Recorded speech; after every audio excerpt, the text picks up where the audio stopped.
Just about 3.5 years, and I've been an Icon agent every one of my complete years with EXP. I love this company. I love these Icon panels.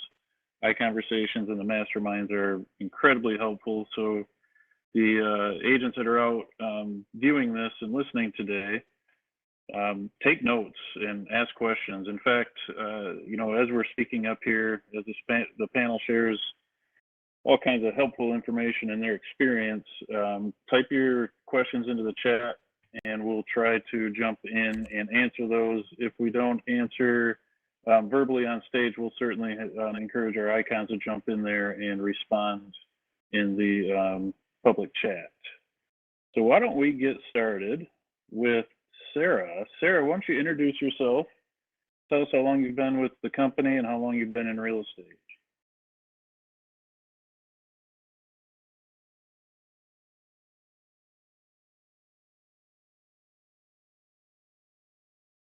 Sarah, are you there? Yes, can you hear me now?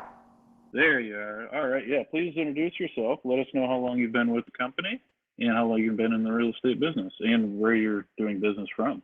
Yes, I am from Paducah, Kentucky. I've been an agent since 2010, and this is my first Icon conversation, so I'm super excited, and I hope everybody sends me some encouragement and love. Awesome, Sarah. Thank you. How long have you been with EXP? Going on 1 year. Great, great. Mr. Durbin, Matt, how about introduce yourself? My name is Matt Durbin. I am from the Pittsburgh, PA market. I moved with my team to EXP in January of 2020. So this will be year number 2 for us. We've been Icon both years, and been in the real estate and mortgage industry for going on maybe 15 years now. Wonderful. And I believe, if I'm not mistaken, we have a domestic team in our presence today. You are correct. All right. Yeah. Please tell us about you and your team. The Northeast Georgia area. We are EXP for 3 years now. Since 1990.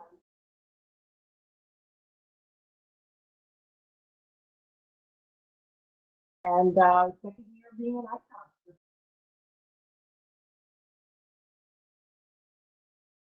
I think we may be having a slight problem with your audio on our end. No? I think so. Try to continue. We'll see how it goes.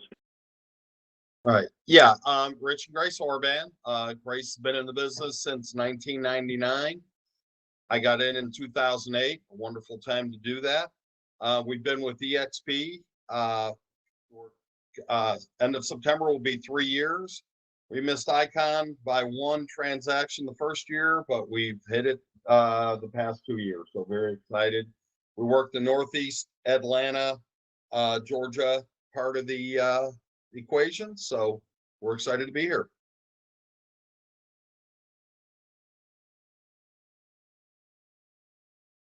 Did that work? That's perfect. Sounded great. Thank you very much. And we have Matt Clark from Iowa. Hi, everyone. My name is Matt Clark. I work in Iowa, specifically in the Cedar Rapids market. Cedar Rapids being the second largest city in Iowa, roughly 125,000 people or so. I have been a licensed realtor now for almost 5 years full time. Started off at a smaller independent with under 20 agents and moved to EXP November of 19. So I'm coming up on 2 years with EXP Realty, and I've been fortunate enough to Icon both years that I've been here. So excited about that and happy and excited to share with you guys today. Great. Thank you. Since we have such a wide range of experience and it looks like potentially a wide variety of market sizes. I really would like to hear from each of you about what you see as EXP's strong point for you as an agent, and how it helps you stand out in your specific market. Matt Clark, will you start us out on that? Yeah, so honestly, switching to EXP has made a big difference to me. When I was at a small independent, like I had a very small number of people I could bounce ideas off of. I felt that it was a very competitive environment within that office sometimes. I was probably the top or the second leading producer in that office, but I don't know, there's some animosity sometimes I feel like when others in your office are succeeding. So for me, switching to EXP Realty opened up some doors in terms of not only just compensation, but in terms of networking and collaborating that just were definitely not open to me before. So I feel like all of that collaboration and that learning has really helped just strengthen my business and maybe reinforce some things that I were doing well, and maybe now I'm doing them better. So it's made a pretty big impact, I feel like, for me as a business. Great. Yeah, so Sarah, share with us what you see as some of the strongest points of being an EXP agent, but also maybe specifically what advantages you have in your marketplace because you are an EXP agent. Great, yes. So I had started at a franchise, then I went to an independent brokerage, then I got my broker's license and had my own brokerage. It was just me and my assistant, who was also a licensed realtor. So I experienced a lot of different cultures by coming that path. But the thing about EXP that really drew me over was the education, the variety of topics, just like this panel coming together and sharing best practices and ideas. You don't get that in other agencies. People are so reluctant to share their secret sauce or their methods or their ideas, but in EXP, everybody is so collaborative and so helpful. So for me, that's probably the biggest draw to EXP. And then of course, I love the stock. I love the opportunity, just to produce that consistent income down the line. Absolutely, that is one of the great things. I agree with EXP is the different sources of revenue that are available to us, all while we do our main function, and that is work the real estate business. I absolutely agree. Rich and Grace, please share your thoughts on EXP and your advantage in the marketplace. Sure. Can you hear us okay? Perfect. Now, yes. Terrific. Okay. So EXP to me was the brokerage that worked for me right out of the gate because of the uniqueness of the brand, the ability to learn from so many different people in so many different areas. And like Matt said, not to have that competition, rather than, it was more of a supportive environment rather than a competitive environment, but competitive in a good way as well. And so EXP just has so many different opportunities for us in many different areas, educational wise, as well as financial. Whatever you want to do, you can make it happen with EXP. Excellent. Mr. Durbin.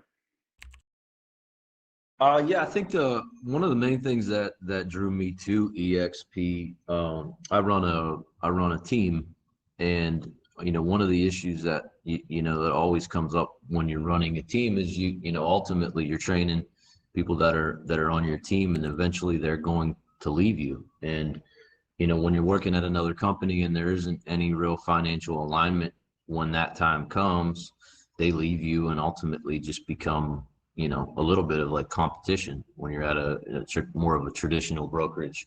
And so we were looking for a solution where we had more options for potential team members to come on, and and we've got a couple of agents who are getting to the point where they're doing enough production to go out on their own. And it has allowed us to create a true partnership with them now where, I'm able to help them start to run their team and kind of continue to build their business. And because of the revenue share, we have an alignment still, whereas in any other company, they kind of would have, we'd have separated and they would have done their thing and I've done my thing. But now we have the alignment where we can continue to kind of help them and, have a true partnership. Yeah, it's very similar for me as well, Matt.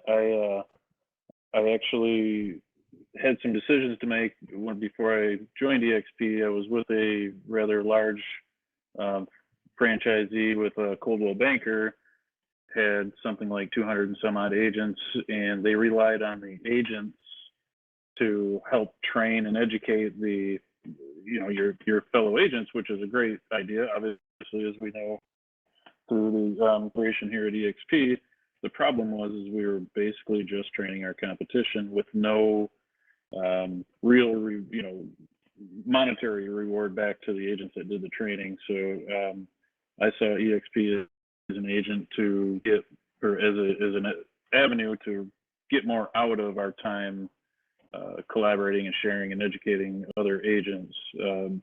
Thing for me also is I do have a small team, and at the time I came to EXP, I had fairly recently dissolved my team, and I saw EXP's structure with revenue share and the collaboration and all the opportunities to share your knowledge and benefit from it, or at least not be hindered because you shared your secret sauce, so to speak, with other agents.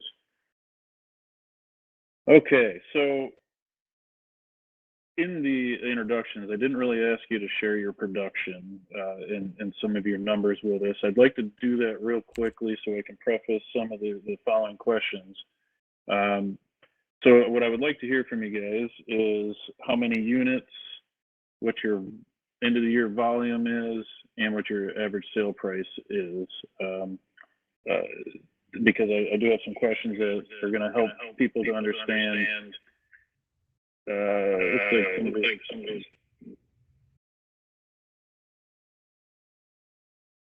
I'm getting feedback from Romney, could you please mute yourself? Okay, so Rich and Grace, if you would share with us your production numbers, that would be greatly appreciated. 50 transactions here. Price. It varies. We have 200.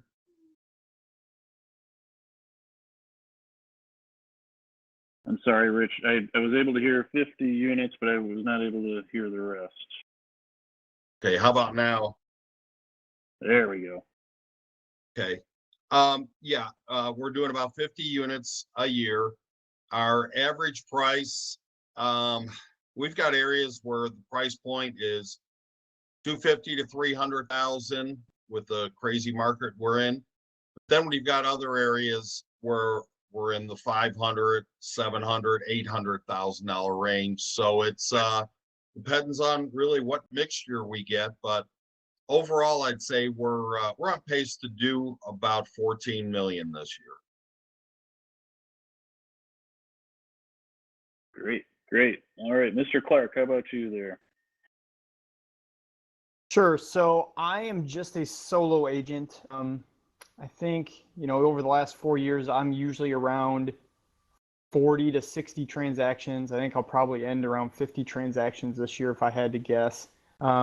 My best year in the business, I did 13.5 million, and I think I did 77 deals that year. But I may have peaked. I don't know that I'll probably do that again. So my production since then has been anywhere from 9 to 11 million, again, with about 40 to 60, probably closer to 50 transactions. And then our average sales price is quite a bit lower. In my market, I'm usually hovering around 200,000 for an average sales price. So a little bit different than some other markets. Yeah, no, that's good. That's good. Sarah, how about you? Yeah, so this year my goal is to hit 21 million in sales. That's probably going to be somewhere between 90 and 100 transactions. My average sale price is probably somewhere around 200,000 for our market. So I do turn a lot of transactions in order to do that. I have a full-time assistant that I pay. She's also a licensed realtor, and she does my transaction management and allows me to be in two places at one time. Wonderful, wonderful. You're going to lead right into my following questions. Thank you, Sarah. Mr. Durbin. Yeah, our average price point is around 250, and we should finish this year out with somewhere around probably 215 transactions, and should push over the 50 million mark for the year. Matt, do you have a transaction coordinator or licensed assistant working also? Yeah, we have a full-time admin, and we additionally employ a VA that helps with some of the SkySlope uploading and things like that. Great, great. So again, those listening, those in attendance today, we have some a variety of styles of business, but the one thing in common is we have some agents that are producing here. So pay close attention, make notes, ask some questions. All right, so let's go back to Matt Clark. I would like to know how you track your business. Are there key metrics that you track, just in production numbers, but do you also track your contacts, how much you're communicating with your sphere? Yeah, I would say the biggest thing that I track, obviously I track my transactions. I think the two most important things that I track, one is where that transaction came from. So I know earlier today, someone was speaking about your sphere of influence. So I track where my leads come from. So if I have a lead that I close tomorrow, I want to know where that lead came from. I want to track it backwards because I want to know who to thank. I want to know who I can send that personalized card to, maybe a gift card, and say, hey, thanks for thinking of me. Thanks for allowing me to be top of mind. I feel that's important because those are the things I want to encourage that behavior. And so that's something I track pretty well, is I want to know where each deal comes from. Along with that, not only where does it come from as a referral, but where does my business come as a whole? So I know where I'm spending money, if I spend any money, where I'm spending it and making sure it's spent wisely. So did those come from referrals? Did those come from, me grinding by owner leads? Did those come from third-party websites like HomeLight, or did Fast Expert, or did one of those sites send me a referral? So I want to know exactly where my business is coming and know where I should be spending money, or maybe where I shouldn't be spending money. And again, in addition to, where did those transactions come from in terms of personal referrals? Because that's the thing that I probably focus on the most. What kind of tools do you use to track that with? Yeah, I'm pretty simple. I just use a spreadsheet. So it's a master spreadsheet that I've had ever since I started in this business, and it just keeps growing and accumulating. And it's very important, especially at this level of production, just to stay organized with all that stuff, because it really is meaningful, and it's very powerful in terms of powering your business in years to come.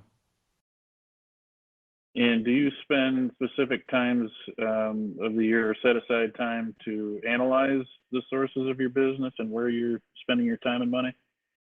Yeah, that's a great question. I would say now is usually a time when I do that, mainly because this is the slower time of year. So I have, I'm not out running around showing homes and doing that type of thing. So it gives me a time to refocus and maybe recalibrate some things.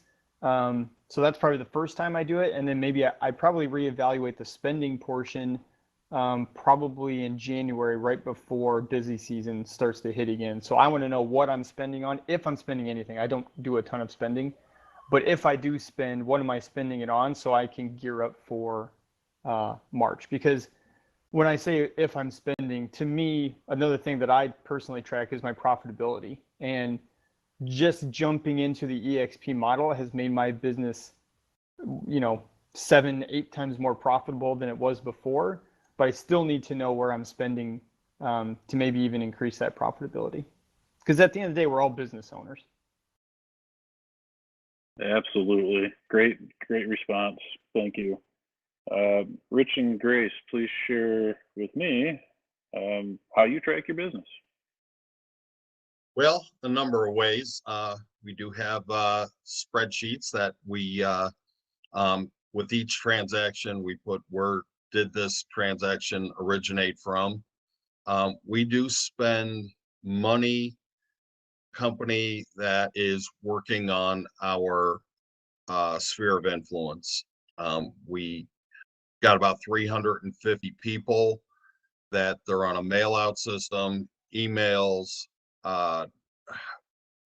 cookies pop up on their internet, phone calls, and so forth. So we do feel for us to truly know where our business is coming from and really to plan the results that we're able to obtain is going to be from that sphere.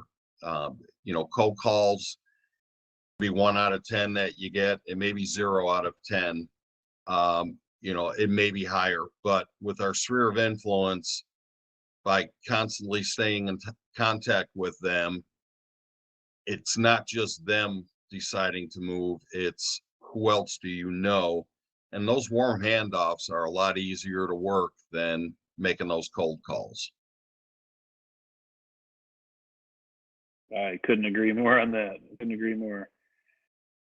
So spreadsheets, are you using anything outside of spreadsheets to track any of that? Not really. I mean, like I said, with every transaction, we, listed it come from a sphere of influence, outside referral, and so forth. That's really about it. Great. So what I'm getting so far out of both these answers is it doesn't have to be incredibly complicated. A nice simple spreadsheet is effective enough to track where your business is coming from, and you can glean some great information as far as where you should be spending your time and money, and perhaps where you shouldn't be spending your time and money. Sarah, please offer us some insight on how you track your business.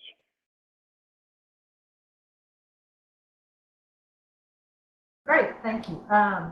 So like many of the others, I think the main thing is you pick a system and you stick with it. My method is with spreadsheets. Being a veteran agent, most of my business comes from past clients, referrals from past clients, and then sign calls. I do handle a good amount of listings, so I take those sign calls and turn those into buyers, add those to my past clients, and I intentionally stay in contact with all of my past clients. Yes, we use CTE to track our business. It's kind of just a platform of spreadsheets essentially that will break down where every lead source came from, what the true ROI is for those, tracks our financials, expenses, and things like that. So we use CTE, and then we do use Follow Up Boss as well, which does track some of the the outbound activities from the agents on our team, which is obviously immeasurable for us.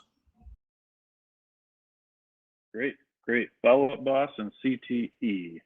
In my business, we are using RealVolve to track every detail of our business. And the great thing, what I like about RealVolve is that it is a CRM. We have all of our contacts in there, but we also have when they are a referral and with the sources of all of our business and all of our leads, as well as commission tracking and just some basic sales numbers. So we have the opportunity to see, how many contacts we make on a daily, weekly, monthly business, and we can track the resulting and all-encompassing as far as how you track your business. But it sounds like to me, the commonality is also that everybody needs to know where their business is coming from and how much money and time they're spending getting that business in order to make some decisions moving forward. There may be money saving opportunities, and there may be some great opportunities to increase your revenue, perhaps without spending too much more money. But you have to know your numbers, and I think that's hugely important. Whether you're doing one transaction a month or one transaction a day, you have to be able to track that in order to be able to tell where you're going. Good answers. Thank you, everybody. Matt Urban, let's go back to you. With you, what is your most effective lead generation tool or process? I think it's changed over the past year just due to the market. We were highly outbound prospecting for expireds and FSBOs, but obviously there's not as many of those in a market like this, and we were spending a lot of money through like a realtor.com through buyer lead gen, and obviously that's still a tougher market to be profitable running a team with the buyer lead flow, because it's so tough to get things under contract these days. So this year we've put more of an emphasis on our past client sphere and building our database and trying to avoid having to pay the costly lead sources and things like that. So, we kind of implemented YLOPO this year, which is kind of more tailored around building your database and retargeting the people in that database to stay in front of them. And I think that's the longer term plan for us, is to continually add people and build our database and be able to continually market to them. As opposed to having to pay some of the big portals and, do some of the more prospecting based business activities. So I feel like that's the future of the business for us. Great. Sarah, what about you? What's your most effective lead generation tool or process?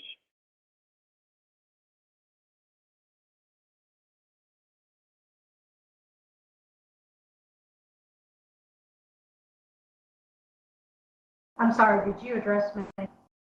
Yep. We're just looking to get out of you what your most effective lead generation tool might be. Great, yeah. My best lead generation tool is cultivating that relationship with my past clients, reminding them that I am their real estate go-to. I saw some questions in the chat. What is a pop buy? A pop buy is simply just a small item that we systematically drop by to our clients' homes.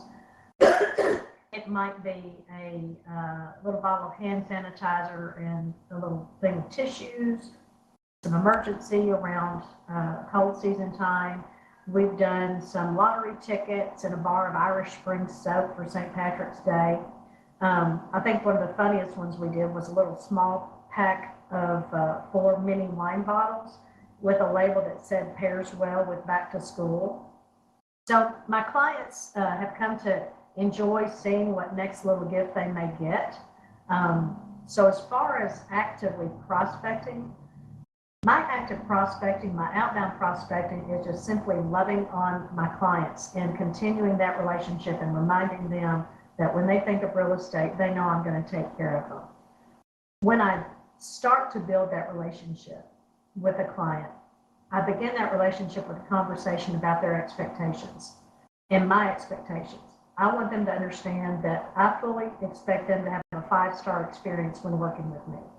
And if we are going through transaction, whether they're a buyer or a seller, and I'm not meeting that expectation, I want them to tell me. I give them permission to be critical. Tell me what you need, how you need it. And so over my years, I have collected a series of, over 160 5-star reviews on Zillow. I've been very intentional about that.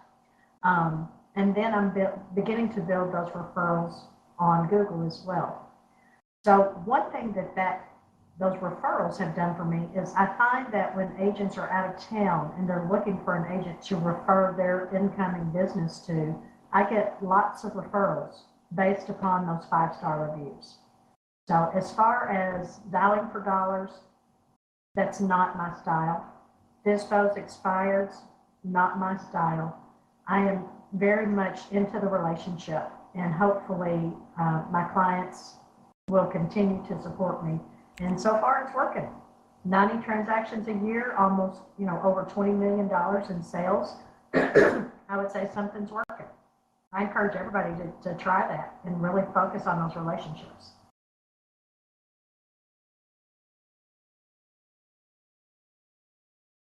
I would say it's hard to argue that logic, Sarah. Hard to argue. Rich and Grace, how about you guys?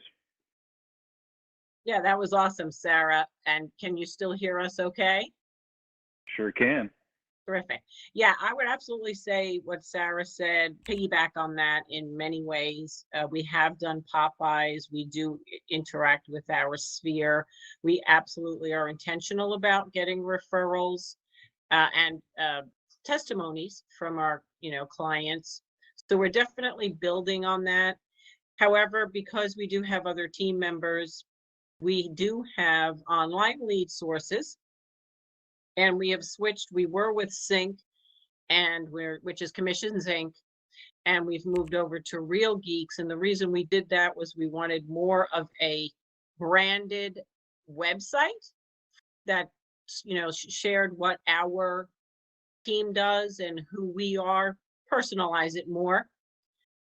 So we did that. We created a customized website that does get some Google organic traffic from the content writing. And also we do pay for some seller and buyer leads through that platform. We have somebody calling on them, whether it's ourselves or our ISA. So we develop the relationship we're here to help. We're not here to bang you over the head and sell you a house today. We are here to help you through the process. And, that is developing relationships based on trust and effectiveness in the market of what we can provide our clients. Wonderful. Great answer. Great outlook. Matt Clark, how about you? So I'm probably going to be more of a broken record here with the other icons on this panel, but sphere of influence is everything. I don't currently pay for any leads. I don't currently pay for any remarketing. Other than the automation that takes place within KB Core, I'm not really doing anything outside of that. So I actually just pulled up my spreadsheet just to see. So this year, for me personally, I've done 47 transactions. My anniversary resets in November 1st, so I'll probably end up around 50, 55 or so.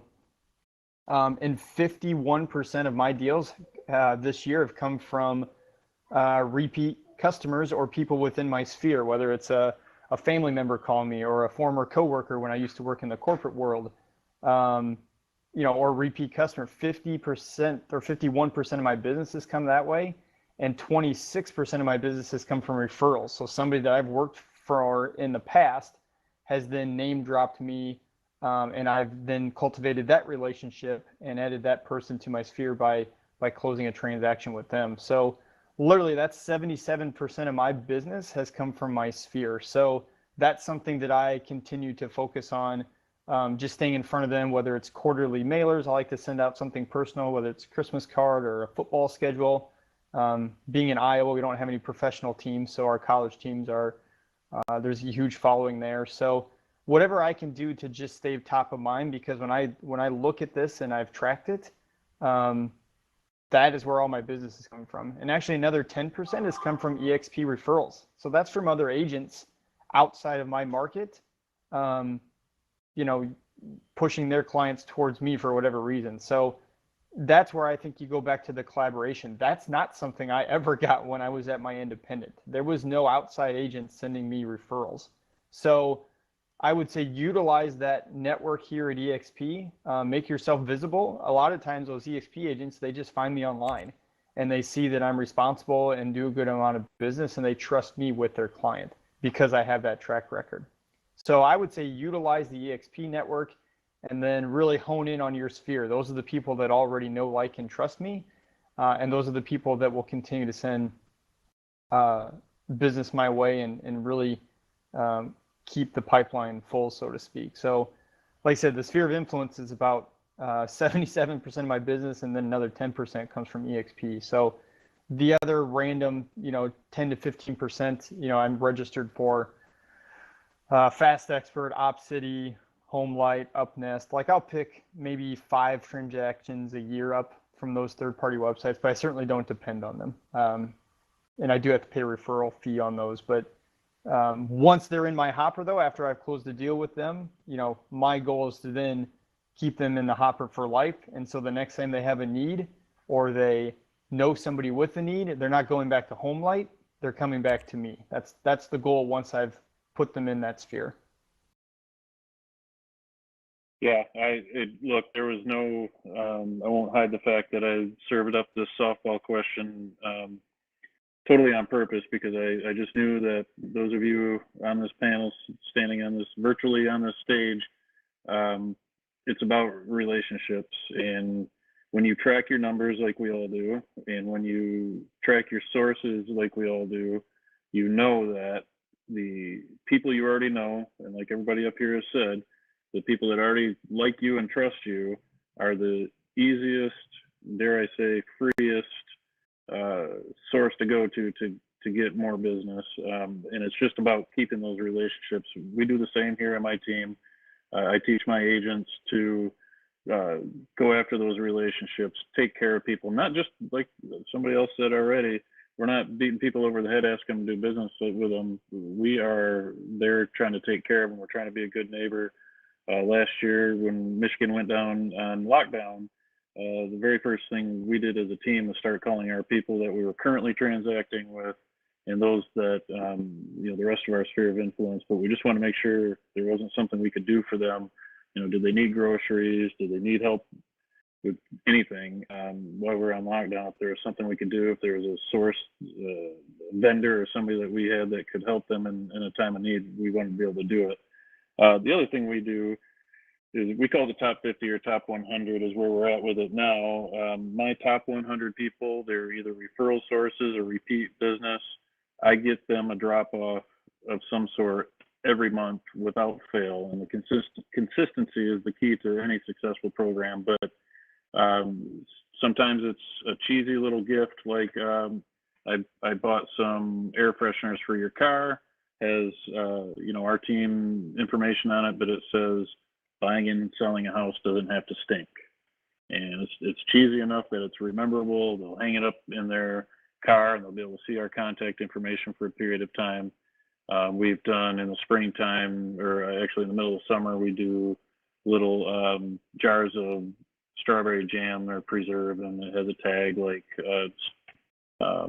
real estate is my jam. We're into the cheesy, corny. I'm the self-proclaimed king of the day joke. So it's our personalities come through. That's how the people know us.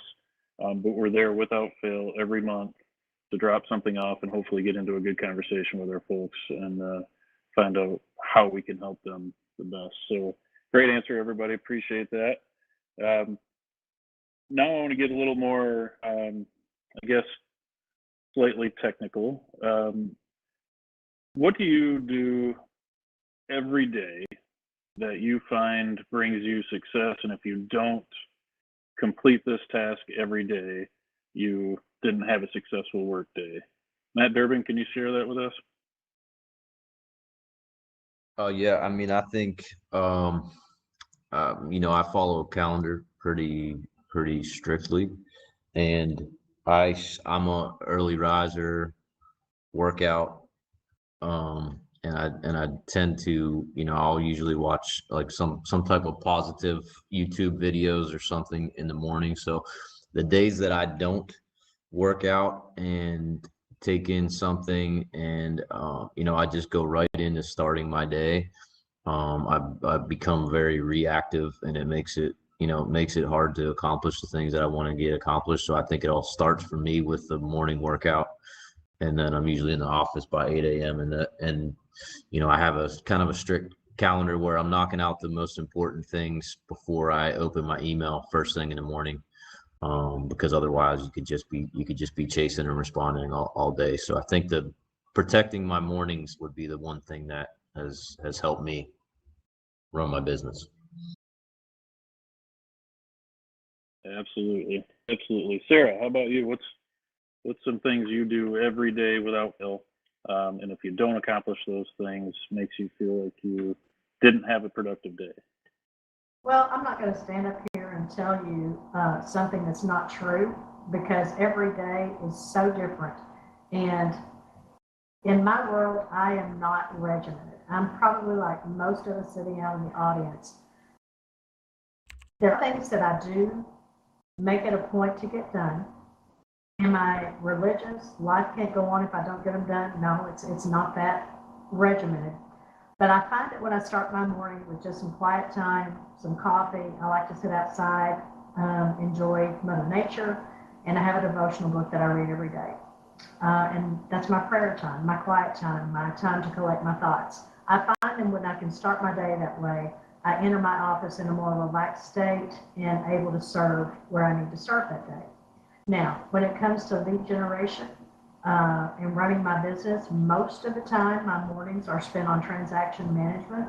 We're putting out flyers, we're communicating with our clients, other agents, and then appointments are generally when my buyers and sellers need them. Sometimes I'll start showing property at 9 a.m. Sometimes I'll start showing at 4 p.m.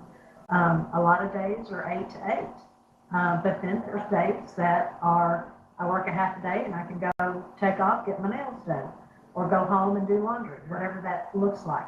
But as far as being regimented, that doesn't seem to be something that I'm consistently skilled at doing. So I am really looking forward to hearing what these other powerful agents on this stage have to recommend, and hoping I can take some good advice away from it.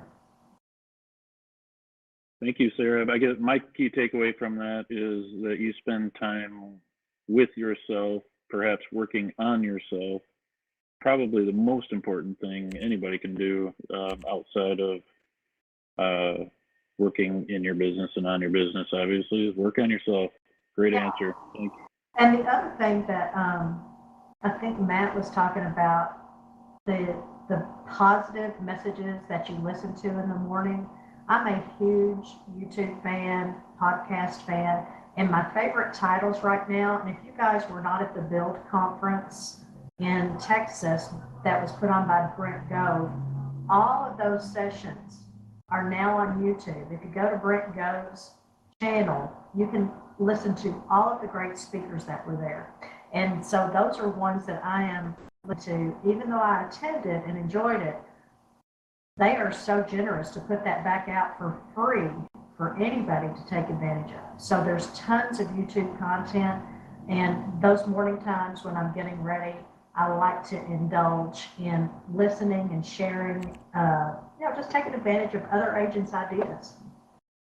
The name of the devotional that I like right now is Jesus Calling by Sarah Moore, I think. Not quite sure. Awesome. Thank you. Oh, that's Brent Gove, Natalie, Gove. Rich and Grace. We're going to piggyback on what both have said. We're actually doing a program called 75 Hard.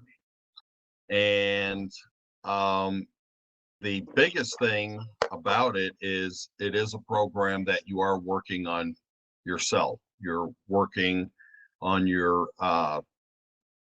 mental status, your physical status.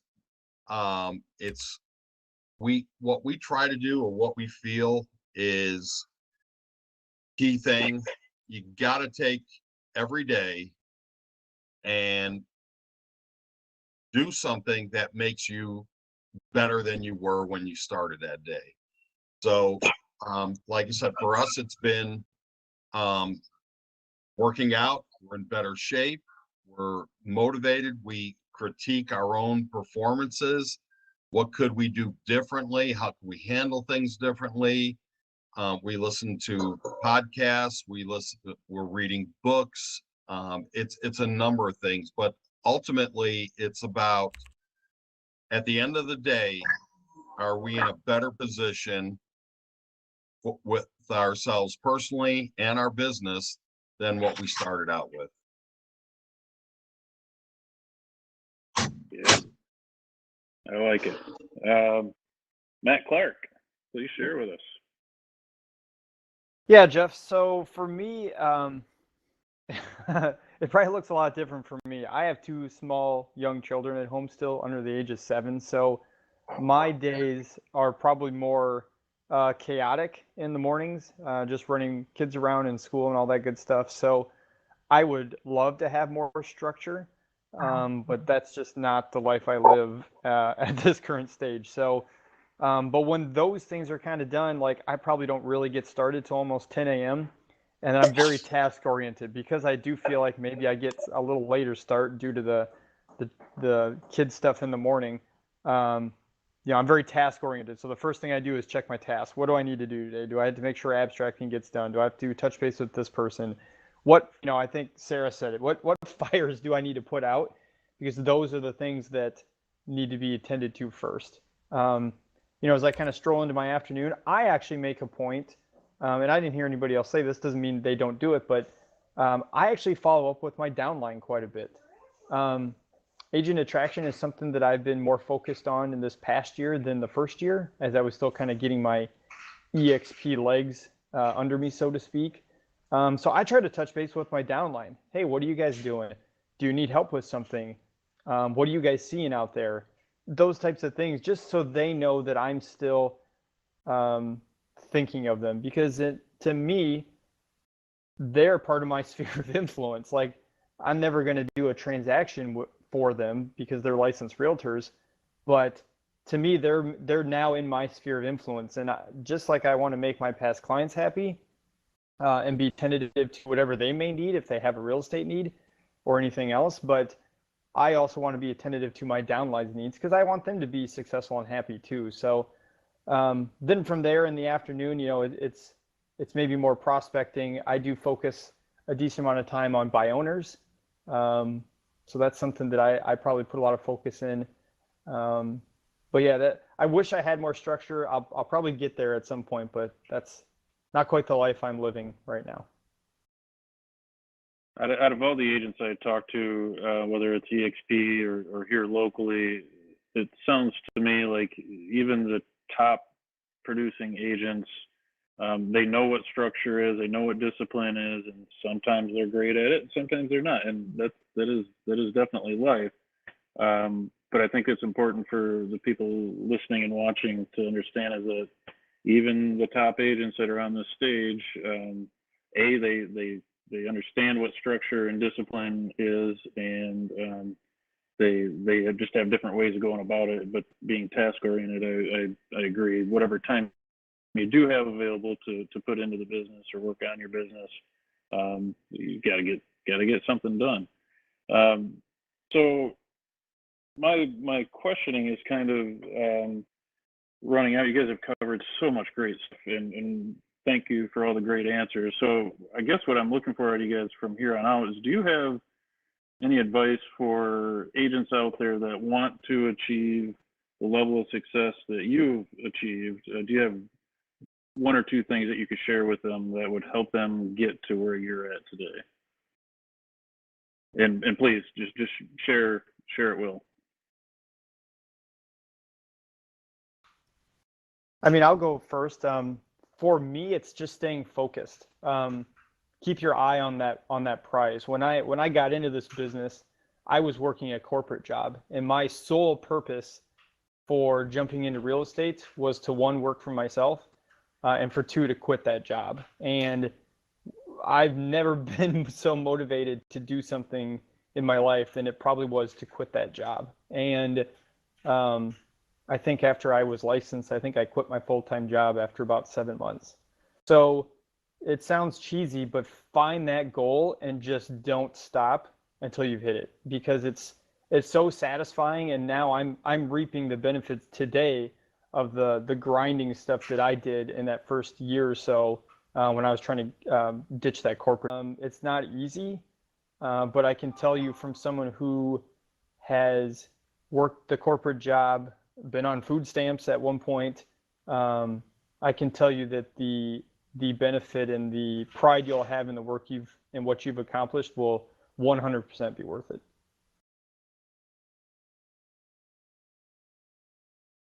Excellent. Excellent. Anybody else? Yeah, I'll jump in here. So one thing that I found that really helped me was I wrote down my goals. I looked at my 5 areas of life, and I'm sure you can Google all kinds of things on how to set really good goals. I wrote down my goals, and I would review them regularly. The other thing I did was I had visual accountability. So in my office, I have whiteboards, dry erase boards, and on those, I have my pending business, my coming up business, buyers that I'm currently working with and trying to find properties, and my existing listings. So at a glance, I can sit at my desk, turn around, look and see what I've got going, and that helps me connect buyers and sellers. And then probably one of the last things that I did that I found was very helpful was I just watched other successful people. If you want to go somewhere, you get in the car with somebody that's already headed that way. So if you want to be successful, find a mentor, find a coach, find another agent that's willing to give you advice and help shorten the learning curve for you. For me, it was hiring a coach. At that time, I wasn't with EXP.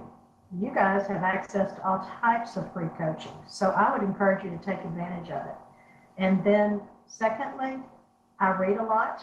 I listen to a lot of podcasts and watch a lot of YouTube. Most of my free time is spent on how to be a better realtor and how to market better and increase my business. So really, the big thing is identifying what your goals are, keep yourself accountable to them, and find somebody that you can get in the car with, figuratively, that's going where you want to go and can help you get there.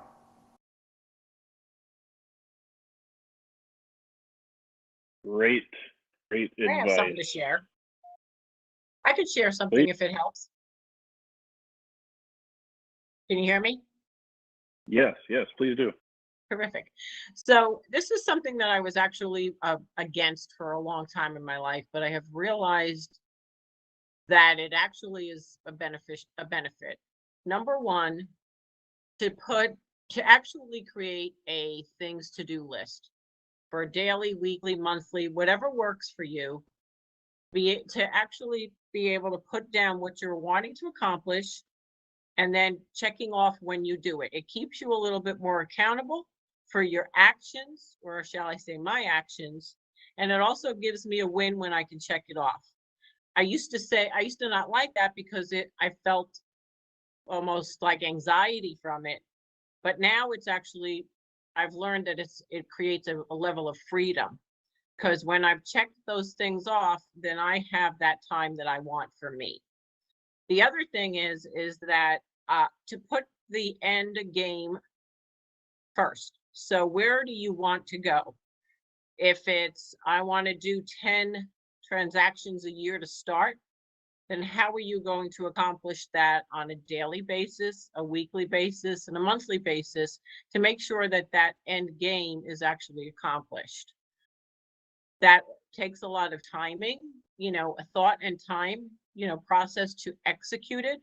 But when you do those things, it really helps you create a map for yourself to accomplish those goals.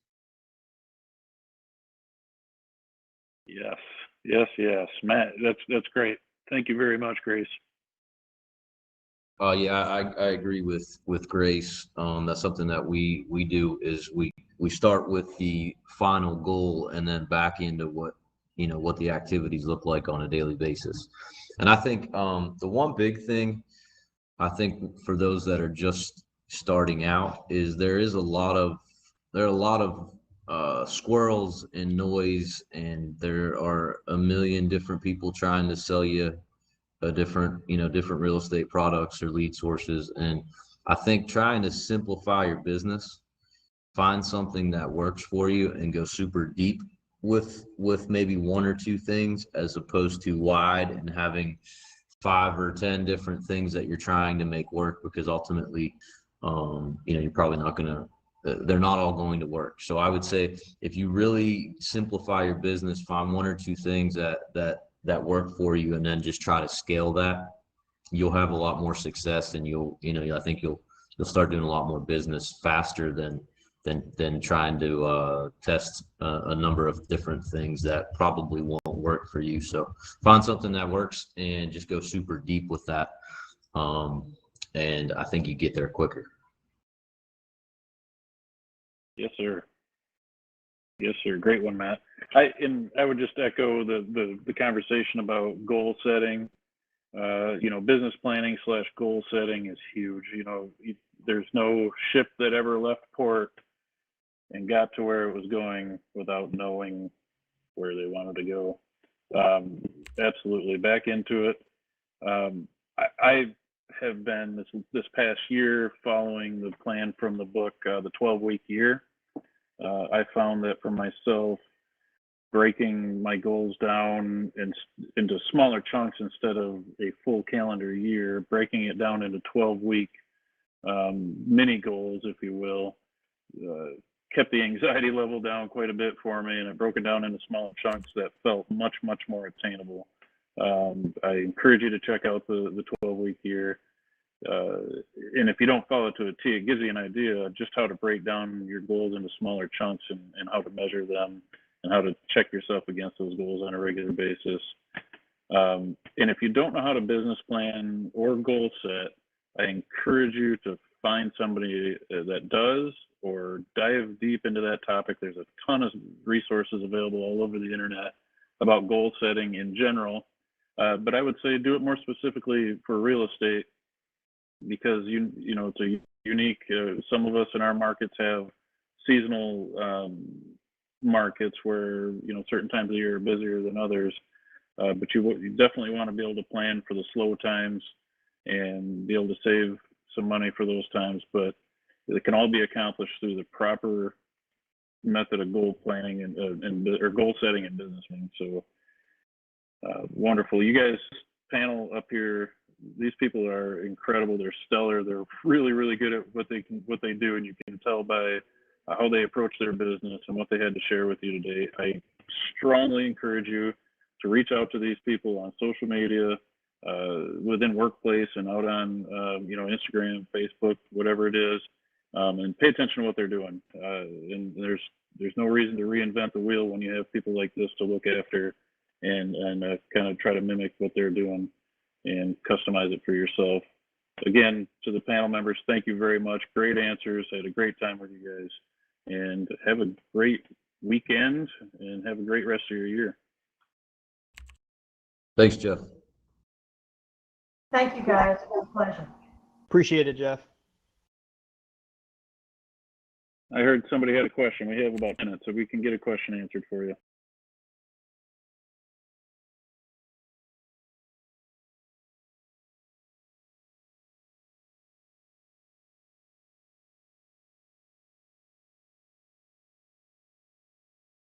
If not, we'll wrap this up. Let the next group come to stage.